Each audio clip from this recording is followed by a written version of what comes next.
Deva, ada standby? Ci. Oke. Ya, kita masih dengan materi yang pertama pada modul pertama juga, materi tentang kedudukan dan fungsi bahasa Indonesia.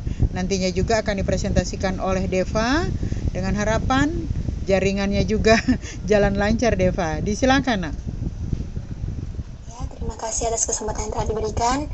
Di sini saya Deva Sudarsono akan menjelaskan tentang kedudukan dan fungsi bahasa Indonesia. Salam Merdeka Literasi.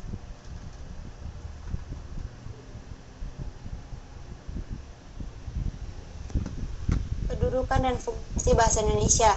Di Indonesia tumbuh dan berkembang bahasa yang sangat beragam. Sebagian besar orang Indonesia menguasai atau menggunakan beberapa bahasa sekaligus.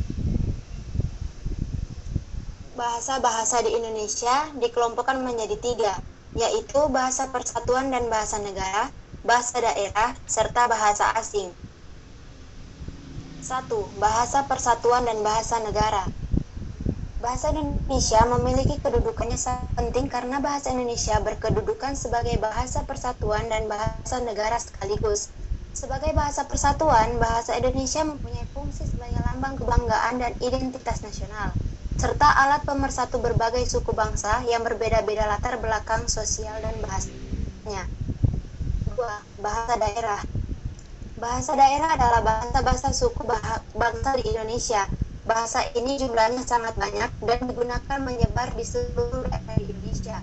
Bahasa daerah berfungsi sebagai lambang kebanggaan dan lambang identitas daerah, alat perhubungan di dalam keluarga dan masyarakat daerah, dan sarana pendukung budaya daerah dan bahasa Indonesia. 3. Bahasa asing. Bahasa asing diberi batasan sebagai bahasa-bahasa di Indonesia selain bahasa Indonesia dan bahasa daerah. Bahasa asing mempunyai fungsi sebagai alat perhubung antar bangsa dan sarana pemanfaatan ilmu pengetahuan dan teknologi modern untuk pembangunan nasional. Bahasa Indonesia yang baku. Bahasa Indonesia baku menjadi inti bahasa yang dapat diterima oleh penutur semua dialek bahasa Indonesia. Ciri bahasa Indonesia baku: 1. Memiliki keunggulan wilayah dan waktu penggunaan.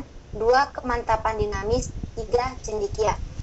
Sekian dan terima kasih. Salam Merdeka Literasi. Ya, salam Merdeka Literasi, Deva. Terima kasih, Nak, ya.